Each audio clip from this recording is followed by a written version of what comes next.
Hey folks, welcome to Fresh Produce. I'm Pete from BTI. We've got a cool one today. We have got a Zoom meeting set up with Noah Sears. He is the Vice President of Brand at MRP. Really been there for a super long time. Welcome to the show, Noah.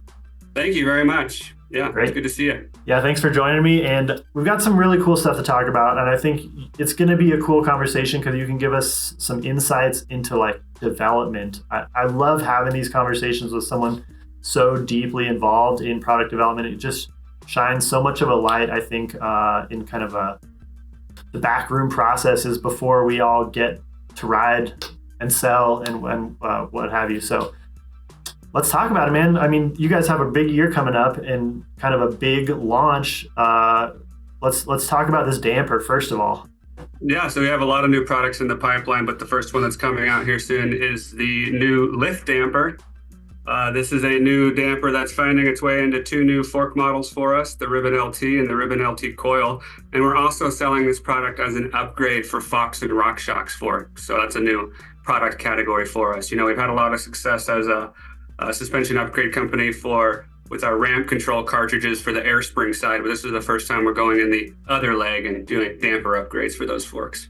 Okay, so that kind of explains and I think gives some good insight as to like why you decided to go down this road. Like you guys have made forks forks and rear shocks for a long time, so you have experience with dampers. But talking about your success with the ramp control cartridge really guides this project into the aftermarket damper cartridge, right? Yeah. I mean, I guess the main reason that we came out with the cartridge now is there's a lot of people, frankly, that have pretty good forks out there. Totally. You know, Fox and RockShox make great products now. But what we see a lot of people have is with their stock forks, maybe they have the base model of, let's say, the Zeb or the Lyric or something like that. And it's not quite the ultimate model. It doesn't have all the features of that model, doesn't have the adjustability of it. But buying a whole new fork is an expensive endeavor. I mean, if we had our druthers, we would obviously like them to just buy a whole MRP fork, but we understand that's expensive. And Totally. What we're offering with this cartridge damper is instead of spending $1,200 to $1,300 on a whole new fork, you can drop $400 and get a custom tuned damper that'll go right inside the fork that you have and breathe new life into it and turn it from a good fork into a great fork. Cool. I think that's a perfect explanation and really, I think, helps guide, like, hopefully our viewers who might be selling this product into the type of customer that's looking for it. So perfect. So, okay, let's talk about the damper itself specifically. What makes it unique? What were your goals? Actually, let's start with what were your goals when you, like, designed this product from the start? I would say there's three things that we really focused on. First of all, tunability. It's important that a damper is tunable. Secondly, obviously, performance. It's got to be really highly performing. Like I said, there's really good product on the market, so we have to be better than that product if we're selling it as an upgrade. And then finally, just longevity.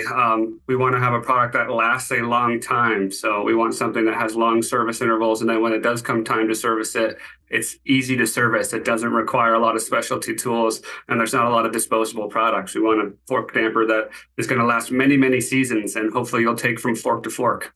Cool. That's really, great design, great focus to start with. So, like, let's next maybe take the step toward what were the kind of key points that allowed you to achieve those goals? Yeah, so we'll start with the tunability. So a major thing with this fork damper is that we're offering 5 different tunes. So these are weight-based tunes. So we have a lift damper model that's going to fit riders everywhere from 110 pounds all the way up to 270 pounds. Yeah. So there's 5 different tunes there.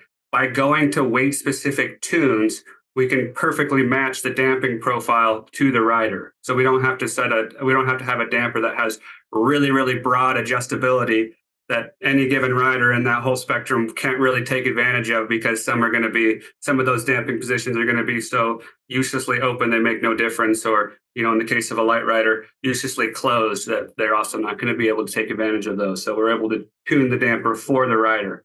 That makes perfect sense. We can make that.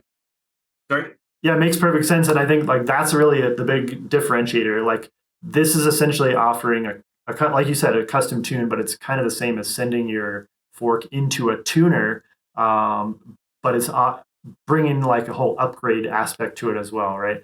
But I think it is important to point out, like, even the very best forks on the market, your hardest, your most, the competitors that you're up against that are super well regarded, yeah, those are going to be just aimed at a middle and average rider. And so, like you said, if you're at the far ends of the spectrum, a whole bunch of the clicks on those dampers are useless. Exactly. Yeah. So does that mean, if for your damper, that basically each click is maybe closer to the next click in terms of the adjustment that it makes, but that the Correct. overall range then is smaller? Both of those things. So the Yeah. overall range is it's tighter. So you don't have any of those, uselessly firm clicks or uselessly open clicks. You have 12 clicks on rebound and compression, and they're all completely usable. Yeah. They're also more evenly spaced than what you see on a lot of our competitor forks. So every click makes a meaningful change to the damping. It's not like one click you can't really feel, and then you go the next click, and that's too much. Like sometimes we get in that loop, I think, when we're tuning our suspension, where we're just like adding one click just to take it away on the next ride. With this, you could really feel the differences, and they're evenly spaced. And yeah, like I said, you have the full tunability range. Like the example you gave, if you're a really, really light rider, you might have all the adjustments in the world on your fork, but you can't really make use of them because there's only a couple of those positions that actually will give you a decent ride. Yeah, so many folks just open everything up as far as it can go, right? Yeah, cool. I think that's a really good detail. So go ahead and carry on with your next point. So that's the tunability. And then on the performance side of things, one thing that we really, really focused on is having a seamless crossover from the low speed compression circuits to the high speed compression circuits. And that's mainly so you're not suffering any consequences. You're not having to compromise if you want a firm low speed compression setting.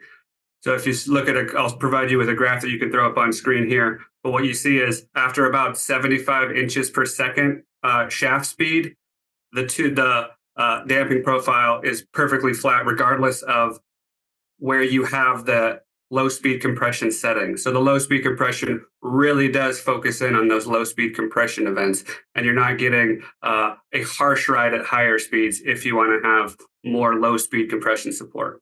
Yeah. So that's one thing. And then again, if we look at what our competitors are, the damping profile in their dampers, what you see if you compare it to our lift damper is we are more open actually at low speed. When you have the damper positions open, we are more open at low speed. So that really gives you that fluttery, buttery off the top sensation where it's tracking really well over all the small stuff. But we also build more with speed sensitivity. So definitely the trend in damper design in the last few years has been just taking more and more damping out of dampers. Yeah. And you see that when you plot our competitors' product, that they don't provide very much speed sensitivity in their damping, whereas we do. That's beneficial to the rider because that's giving you a nice, supported, controlled fork and stroke when you're getting after it and charging it. You're not solely relying then on going over to the air spring side to try to chase that sensation and try to get that control. That makes a ton of sense. I hear so much about like, oh, this air spring is providing mid-stroke support or mid-speed support, and a lot of that discussion is focused on the air spring. So to be able to get that out of the damper kind of gives you more. It sounds like an ideal design goal. Yeah, because it's hard to tune solely with air springs. I mean, we do a lot of stuff with air springs, with our ramp control technology and the new air spring, which I'll talk about in a few minutes, fulfill too. But you really want to have a lot of that support coming from your damper, not solely relying on your air spring, because there's a lot you can do with oil that you can't do with air. Absolutely. That makes sense. Cool. So then the last piece of it was just durability, right? And like ease of rebuild. All the parts for the lift damper are made literally behind me on the other side of this wall in our machine shop here in Grand Junction, Colorado. So we're really, really keenly focused on, tight control of production. All of these dampers, like our forks, are individually dyno tested after assembly to make sure that they're perfect. And then the servicing side for the talking about longevity, we made it so that there's not specialty tools needed when it comes time to service this thing. It's a 200-hour service interval on this damper. Yeah, super long. And then when it is time to service it, it's a cartridge format, so it's really easy to pull out of your fork. and there's no specialty tools needed to disassemble it. It's a very straightforward bleed process, and there's very few disposable items when you're servicing the damper. It's just O-rings, wear bands, and seals and things like that. You're not having to change out a whole bunch of plastic crap. This is all metal, high quality internals on this product. So Cool. it's designed to give you really great rides for many years to come. And speaking of just that last little detail, I noticed that this is not a bladder-driven design. This is a spring-backed IFP. Is that right? Yeah. That's correct. Yeah, I actually have the compression assembly here. So yeah, we do use our Chaco Lux low friction material. This is the IFP. It's sprung back. So cool. Yeah, provides really, really nice sensitivity, and then really just integrity between the air behind the IFP and the oil. So there's not a lot of mixing. Okay, perfect. And then from everything I've heard, like a spring changes direction really quickly compared to like a tight seal on an air-backed IFP. So does that mean like this is going to maybe have smoother feeling from compression to rebound? Yeah, exactly. Yeah, it pushes back on the damping fluid, which is a nice thing. So it drives it through all that circuitry and just gives you better performance, more reliable damping. We previously had just an air-backed IFP, which is what you commonly find like in shocks and things like that. But it's nice to have that spring to give it a little bit more support and push that oil back through all the damping circuits.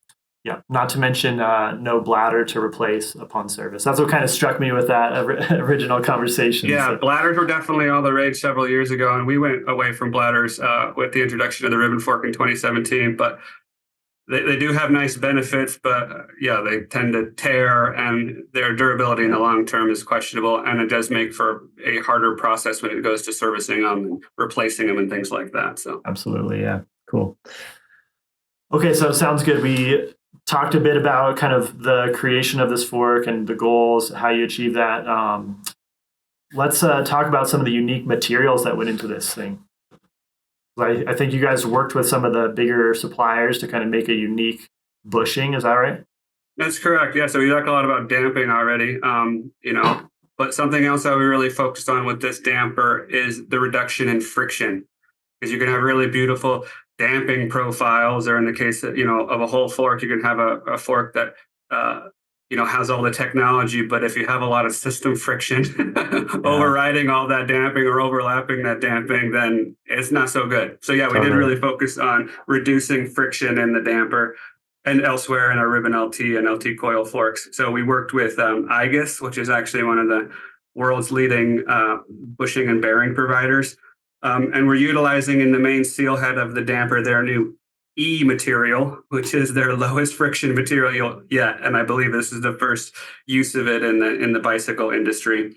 And then two, as I mentioned when I showed the compression assembly earlier, this Chaco Lux material, that's our proprietary material we use. This is a PTFE infused plastic material, and it's really low friction. So we use that at any point where something like an IFP might make contact with the inside of a damper tube or an air spring, the inside of a stanchion or something like that. So that material is really what we call highly dimensionally stable. So it's not susceptible to swelling and shrinking with temperature fluctuations or when it's exposed to moisture, oil, any of those things. And then it's really low friction. Sweet. So again, that talks about durability, but also that low friction aspect. Yeah, cool. Very cool. So I've heard you talk about just being ultra smooth and more open in most parts of the damper curve. Do you think this fork is kind of or this damper is catering to like a recreational rider more than a pro, or is everybody gonna benefit from those pieces? Yeah, I mean, good suspension performance is good suspension performance. So I always hear pros just run their suspension ultra stiff. So I figured, are they going to be the ones that are just closing this thing down? So a pro rider, and this is the case not only for like this product, but any suspension product, might want some very specific damping characteristics from their fork. And I would say like this is actually a product that's very suitable for them because it is very customizable. They can get in there and change the shim stacks. So Cool. Yeah, absolutely. Maybe, we have 5 different tunes available, and those basically are different levels of firmness that are closely matched with weight. But if somebody wanted to go beyond that, they can definitely do some shim stacking and experimentation and get any kind of ride quality they want out of the fork. Cool. That's a great answer.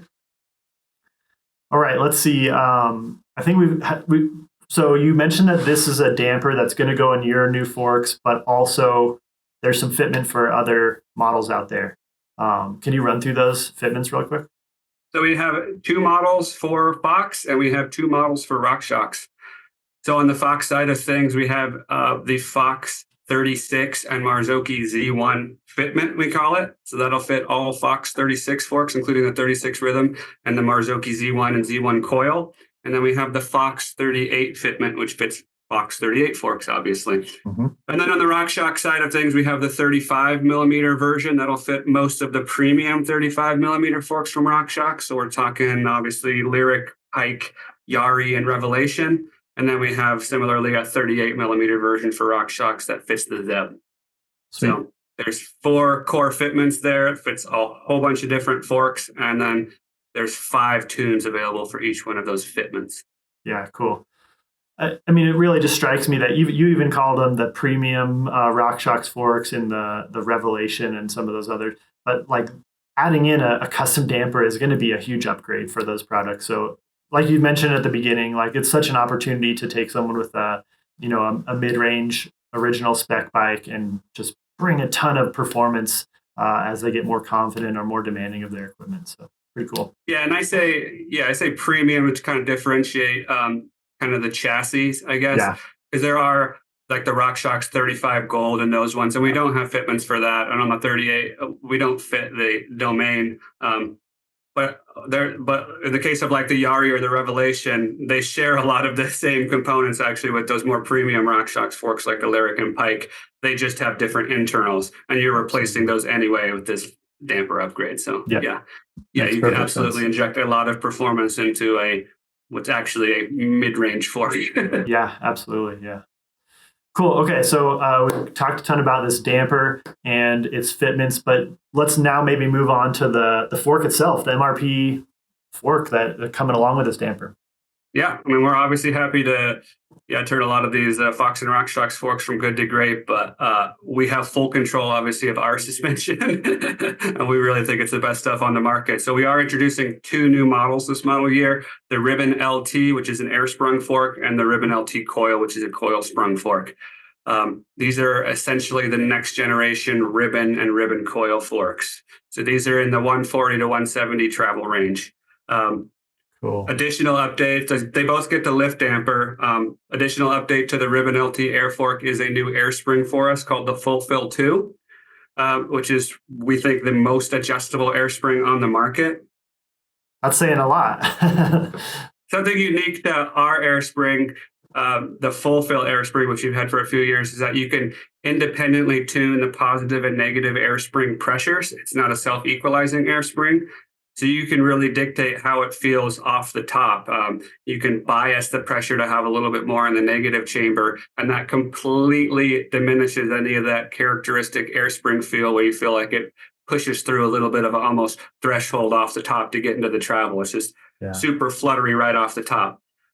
Fulfill 2 improves that even more. We've done some friction reducing things by going to a 1-piece Chocolux piston. So that material I was talking about a few minutes ago, and also going away from an O-ring as the main seal to a quad ring. And that quad ring is lower friction because in between those 2 lip seals on a quad ring seal, it provides a channel where you can really trap grease and oil. So it's really low friction. Additionally, we've added another adjustment to the Fulfill 2 air spring, and that's the ability to tune your negative air volume. You've always been able to adjust the pressure in the negative air spring, but now you can actually adjust the volume, which is a pretty cool thing. You couple that ability with the ramp control feature that we have that controls the ending stroke ramp up. Mm-hmm. And with those 2 tools, you basically have the ability to completely dictate the entire shape of the air spring curve. So that's why we say it's the most adjustable air spring on the market. Totally. And I'm sure that would be getting into the weeds for a lot of riders out there. But to have that ability, if you did want to achieve some really small detail change is really neat. Basically allowing a more linear or more ramping shape to that, even the negative. As I'm kind of wrapping my head around that, does help me kind of figure out, does the ramp happen at top out on the negative chamber then, or does it happen as it's moving into its compression? Basically, if you fill the negative up with a bunch, yeah, we have increased negative volume across the board, so that even with the adjustability of that negative air spring volume, even if you took it down to what our new nominal minimum volume is, it's actually larger than our previous air spring. Okay. Lower volume negative or higher volume negative air springs do a couple things. They reduce the force requirement to initiate travel. So kind of similar to the effect I was talking about of running more negative air pressure. It reduces the force required to get that spring moving. It also provides more mid-stroke support. So it gets a little bit more of like that holy grail of coil-like linear air spring. You don't have that characteristic belly that a lot of air springs have, where it just really builds to progression. But then beyond that point, interestingly, with a higher volume negative air spring, you get more inherent progression. So it does a lot of things. And there's a lot of things that you can do between varying the pressure and varying the volume of the negative air spring, and then add ramp control to really make the air spring feel exactly how you want it to feel. Yeah, no doubt about it. So just to wrap this up, if you were to pack your negative chamber full of volume reducers, how would that change the feel of the fork? You would have a firmer off the top feel. So it would increase the force requirement to get the spring moving. Yep. That might sound like an across the board undesirable thing, but there are, for instance, heavier riders that want that feature because they don't want to be giving up so much of their initial travel just from like weight shifts, going into G outs, hitting corners and stuff like that. They want to preserve some of that initial travel. So this gives them the ability to do that. How about the coil fork, huh? Yeah. So the coil fork obviously doesn't get the new full fill 2 air spring because it uses our advanced coil spring system. Yeah. There's no changes to that system. But it does get the lift damper. And then both of these forks get a new feature for us called ACV. And this is the replacement to the valves that we previously had on the back of our castings. Since the introduction of the ribbon in 2017, we had these pressure relief valves on the back of our casting, which are really nice.